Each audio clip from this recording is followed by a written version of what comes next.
이전 여태후, 서태후, 측천무후 이 중국 3대 악녀에 대해 알아보았는데요. 이 사람들을 보다 보면 와 진짜 황태후가 되면 뭐 지 맘대로 다 할 수 있구나 뭐 이런 생각이 듭니다. 실제로 뭐 중국 여자가 오를 수 있는 가장 높은 자리가 황태후였으니까. 그런데 이 어마어마한 권력을 가지고 있는 황태후의 자리에 있던 여성이 기녀가 되었다면 믿을 수 있으신가요? 아니 그게 무슨 말도 안 되는 소리야. 뭐 황제가 빡쳐서 그렇게 만든 거 아니야? 이게 진짜 자신의 의지대로 기녀가 된 겁니다. 그녀의 이름은 바로 무성황후 호씨, 호태후라 불리는 사람이죠. 자 그러면 황태후에서 기녀가 된 여자 호태후의 3편 지금 시작합니다. 때는 중국의 남북조 시대. 당시 고양이라는 인물이 북제라는 나라를 세우게 되는데요. 이 사람이 북제의 초대 황제 문선제가 됩니다. 이제 뭐 나라도 세우고 황제도 됐으니까 후궁을 좀 드려야 될 거 아니에요. 그래서 전국적으로 미인을 물색하기 시작하죠. 그렇게 뭐 후궁 좀 채우고 돌아가려는 그때 문선제의 눈에 들어오는 사람이 하나 있었는데 그녀의 이름은 바로 호태후. 아니 얼굴이 보통 이쁜 게 아니었던 거야. 그래서 일단은 궁으로 데려갑니다. 그리고는 고민을 하기 시작하죠. 그러다가 고민 끝에 문선제의 막내 동생 고담의 아내가 되는데요. 황제 동생의 아내니까 그래도 먹고 살만한 생활을 할 수 있게 된 겁니다. 그런데 고담은 그래도 이 고씨 집안에서 태어났는데 황제 한번 해봐야 되는 거 아니야? 이런 생각을 하고 있던 거지. 근데 사실 뭐 형이 황제에다가 자기 위로 남자 형제가 또 있다 보니 황제가 되기엔 진짜 힘든 조건이었죠. 일단 다음 황제는 황제 아들이 할 거 아니야. 하지만 이 사나이 고담은 기어코 황제가 되는데요. 일단 북제 초대 황제 문선제가 죽으면서 황제 자리가 비게 되죠. 근데 문선제가 죽으면서 동생 고연에게 한마디 하는데 내 동생 고연아, 내 아들이 황태자이기는 한데 너가 황제 하고 싶으면 해도 되니까 내 아들 내 조카만 좀 살려줘라. 형이 죽기 전 마지막 부탁이다.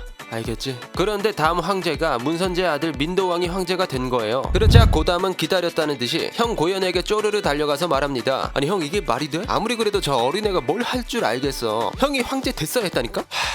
아무리 생각해도 그게 맞지? 그럼 그래야 나라가 제대로 굴러가지. 근데 그 대신에 다음 황제 자리만 나한테 넘겨줘? 당연하지. 우리가 보통 형제냐? 나만 믿어 나만. 이런 식으로 반란을 준비하고 있었다는 거지. 그렇게 고연과 고담의 협공에 민도왕은 폐위되게 되는데 끝끝내 문선제의 유언을 무시한 채 민도왕을 교살하게 됩니다. 그렇게 고연은 황제의 자리에 오르게 됩니다. 그의 시호는 효소제. 그렇게 고담과 효소제의 쿠데타는 성공적으로 끝이 나고 이제 고담과의 약속을 지킬 차례가 찾아오는데 근데 여기서 효소제가 고담과의 약속을 안 지킨 거야. 황태자의 자리에 자신의 아들을 올려놓고 고담을 무시하고 있던 거지. 아니 미리 약속까지 했는데 이러면 빡이 쳐 안 쳐? 근데 뭐 어떻게 다시 형 모가지 쳐서 황제 자리 뺏을 수도 없고 어쩔 수 없이 타이밍만 보고 있던 그때 효소제가 즉 위한 지 1년 만에 사망하게 된 겁니다. 사냥을 나갔다가 말이 토끼를 보고 깜짝 놀라는 바람에 말에서 떨어지게 된 거죠. 그렇게 갈비뼈가 부러지고 곧 죽게 되는데 근데 또 죽기 전에 유언을 남깁니다. 그 고담아, 내 아들은 잘못 없어. 그러니까 황제는 너가 하고 내 아들은 죽이지 마라. 어떻게 형이랑 똑같냐? 뭐 아무튼 그렇게 효소제가 죽자 고담이 황제의 자리에 고단세에 올라가 무성제가 됩니다. 그래서 원래 부인으로 있던 호태후가 황후가 된 거죠. 이렇게 팔자에도 없던 황후가 된 호태후. 이제 권력 좀 잡고 지 맘대로 살아보나 했는데 문제가 하나 있었습니다. 무슨 문제였냐? 무성제가 호태후한테 아무런 관심을 안 가졌던 거야. 아니 얼굴이 엄청 이쁘다며. 근데 또 그럴 만한 이유도 있었는데 후궁이 뭐 이씨, 팽씨, 왕씨, 마씨 등등 너무 많기도 했고 특히 관심을 가졌던 여자가 따로 있었던 거죠. 그 사람이 누구냐? 바로 이조와 형인 문선제의 아내였습니다. 그러니까 형수를 마음에 들어 했던 거지. 근데 또 형수한테 아무리 관심이 있다고 해도 형수가 안 받아줬을 거 아니에요. 그래서 무성제는 이조와의 아들을 죽여버리겠다고 협박을 하고 강제로 관계를 맺었습니다. 결국 이 무성제는 이조와의 거처인 소신궁에서 거의 살다시피 했는데 그러다 보니 이 호태우는 무성제의 손길은커녕 관심도 못 받고 혼자 쓸쓸한 생활을 했던 거죠. 아니 근데 이 호태우가 아무리 생각해도 이해가 안 갔던 거야. 나 정도면 진짜 손가락에 드는 외모인데 왜 남편은 날 안 찾아오는 거지? 이런 생각을 했던 거지. 근데 또 이 호태우가 남자를 안 밝히면 모르겠는데 이 남자라면 아주 사족을 못 썼던 겁니다. 이 불타는 심장을 어떻게 못했던 거야. 그래서 남편 몰래 뭐 궁에 있는 내시들을 불러다가 놀거나 어디 괜찮은 남자가 있으면 밤을 함께 보내기도 했는데 그런 생활을 하다가 호태우의 눈에 한 남자가 딱 들게 됩니다. 바로 남편 무성제의 최측근이었던 화사계. 불타는 심장을 가졌던 그녀는 앞뒤 안 재고 바로 화사계를 유혹하기 시작합니다. 근데 이게 화사계 입장에서 호태후랑 놀아나다가 무성제한테 걸려봐 바로 모가지인 거 아니야. 그러다 보니 당연히 조심하기는 개뿔 바로 호태후의 유혹에 넘어가서 둘은 아주 그냥 불타는 밤을 보내게 되죠. 그런데 사실 이 유혹에 넘어가는 것 자체가 화사계의 계획이었는데요. 이 화사계가 야망이 넘치는 사나이였던 겁니다. 그러다 보니 이 호태후를 등에 업고 실권을 장악하고 싶었던 거지. 그래서 일단 호태후랑 붙어 먹다가 어떻게 좀 하려고 했던 거죠. 오케이 일단 호태후랑 붙어 먹었어. 그러면 그 다음 계획은 뭐야? 그 무성재를 찾아가서 황제 자리에서 내려오라고 말하는 거였는데 뭐? 아니 그게 말이 돼? 그러면 바로 모가지 잘려나가는 거 아니야? 그게 이 화사계가 무성재를 너무 잘 알았던 건데요. 이제 그만 황제 자리에서 내려오시고 아들한테 황제 자리 물려주시죠. 아니 이게 뭐 잘못 먹었나 오자마자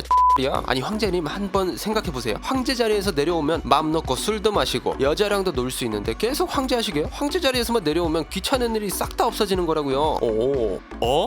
맞네. 야, 너 진짜 똑똑한 놈이구나. 역시 괜히 내 충신이 아니라니까. 알겠어. 당장 내일부터 내 아들 고우이가 항제시켜. 이게 당시 무성재가 보통 술과 여자를 좋아하던 게 아니었는데 그러다 보니 이런 소리에 눈깔이 뒤집혀갖고 황제 자리에서 내려왔던 거죠. 진짜 맴 놓고 여자 끼고 놀면서 술만 마시겠다는 거지. 그렇게 무성재는 황제 자리에서 내려오게 되고 이와 함께 호태우는 황후에서 황태우가 되는데요. 그런데 이 무성재가 너무 열심히 달린 나머지 얼마 안 가 사망하게 된 겁니다. 그러자 호태우랑 화사계는 점점 더 대담해지기 시작하죠. 무성재가 이제 없어졌으니까 이들은 걸릴 게 없었던 거지. 그러다 보니 나라가 개판이 되어가고 있었고 이에 신하들은 반발하기 시작했는데요. 황제님 저들 꼬라지 좀 보세요. 저 화사계라도 좀 어떻게 해야 하는 거 아닙니까? 그런데 다음 황제가 된 고위가 호태우의 아들이잖아요. 그러다 보니 호태후의 심기를 건드리고 싶지 않아 했습니다. 뭐 나이가 너무 어렸기도 했고 그렇게 황제의 신임도 얻게 된 화사계는 자신의 적들은 모조리 궁에서 쫓아내게 되죠. 이제 이 북제는 호태후와 화사계의 세상이 된 거지. 그런데 이런 상황을 몰래 지켜보던 이가 있었으니 바로 황제 고위의 동생 고엄. 화사계가 동생이랑 엄마 꼬셔다가 아주 쥐멋대로 하는데 마음에 들 리가 없었던 거야. 그래서 이 화사계를 암살할 계획을 세우는데 평소 화사계를 마음에 들어 하지 않던 호태우의 매부 풍자종도 꼬셔서 같이 암살 계획에 참여하게 하죠. 그렇게 암살은 성공했고 화사계는 죽음을 맞이했습니다. 뭐 여기까지는 좋았어. 간씬 하나 처리한 거니까. 근데 문제는 호태우 쪽에서 발생하게 되는데 맨날 같이 놀던 남자가 죽었으니 얼마나 심심할 거야. 이 불타는 심장을 해결해 줄 남자가 사라졌으니까. 그러다 보니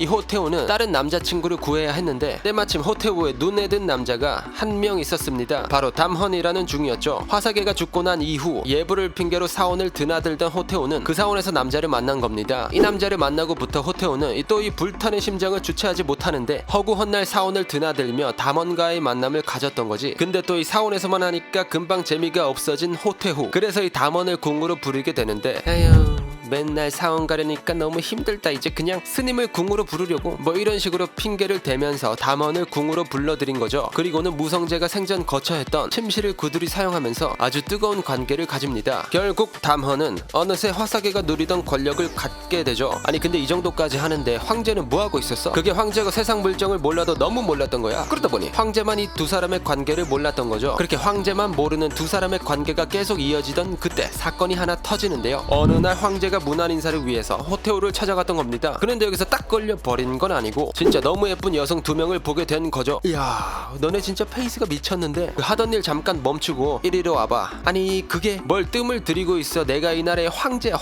내가 오라고 하면 그냥 알겠습니다 하고 따라오면 돼. 그게 저희가 아씨 그냥 저 빨리 좀 오라니까. 결국 이 두 명의 여성은 황제 침실로 들어가게 되는데 그런데 침실로 들어와서도 계속 잠자리를 거절하는 거예요. 야 너네 둘 다 뭐가지 날아가고 싶어? 아니면 빨리 옷 벗어라. 결국 어쩔 수 없이 옷을 벗는 그때 딱 까고 보니까 달리지 말아야 할 게 달려있는 거야. 아니 황제는 얼마나 깜짝 놀랐겠냐고. 그래서 이제 조사를 딱 해보니까 어리고 이쁘장한 남중 두 명을 여장을 시켜놨던 겁니다. 아니 얘네를 왜 여장을 시키지? 뭐 이런 의문이 드실 텐데 그게 남중들을 여러 명 그냥 궁으로 데리고 오면 좀 이상하니까 얘네를 여장을 시켜서 데리고 왔던 거지. 그리고선 호태우는 얘네들이랑 광란의 밤을 보냈던 겁니다. 이제야 모든 걸 알게 된 고위. 결국 황제는 단단히 빠개치게 되고 호태우와 관계를 가진 중들은 기본이고 뭐 호태우랑 단 한 번이라도 관계를 가진 지방 관리들이란 관리들은 모조리 잡아다가 모가지를 잘라버리죠. 그리고 또 그 분노는 멈출 줄을 몰랐고 그 분노의 화살은 어머니 호태우에게로 향하는데요. 그래도 어머니라서 죽이지는 않고 유배를 보내버립니다. 하지만 호태우가 유배를 간 이후 세상은 급격한 변화를 맞이하는데 북제가 북주의 침공으로 나라가 망하게 된 거야. 그럼 호태우는 어떻게? 유배 갔더니 나라가 없어진 거잖아요. 뭐 어쩔 수 없이 그냥 풀려나게 되죠. 그래도 뭐 유배에서 풀려났지만 이전처럼 황태우는 아니었고 이제 평민으로 살아가야 했는데 그런 상황에서도 이 호태우는 아무런 걱정이 없었습니다. 그녀에게는 이 뜨거운 가슴이 있었다 보니 그냥 몸을 팔면서 살기로 했던 거죠. 그렇게 며느리이자 전직 황후 목황후와 함께 북주의 수도인 장안에서 기방을 개업합니다. 아니 황태우랑 황후가 기방을 개업했다는데 안 가볼 수 없잖아요. 호태우의 기방은 엄청난 화제가 되죠. 수많은 남성들이 어떻게 한번 해보려고 이 기방을 찾았던 거야. 이렇게 하고 싶은 그것도 하고 돈도 벌고 아주 일석이조였습니다. 실제로 호태우는 며느리 목항우에게 이런 이야기까지 했다고 하는데, 이야 진짜 이게 기녀 노릇하는 게 황후 노릇보다 훨씬 재밌어. 진짜 이 시대에 자기 하고 싶은 거 다 하면서 살았던 사람인 거지. 그렇게 호태우는 이후 수나르가 건국되고 조금 지난 후에 병에 걸려 죽게 되죠. 자, 그럼 나도 호태우처럼 죽기 직전까지 자기 하고 싶은 대로 다 하고 살 수 있기를 바라며 오늘의 1급 비밀 마치도록 하겠습니다. 다음에 또 다른 진실만을 담은 서류 1급 비밀 파일 들고 찾아오도록 하겠습니다. 감사합니다.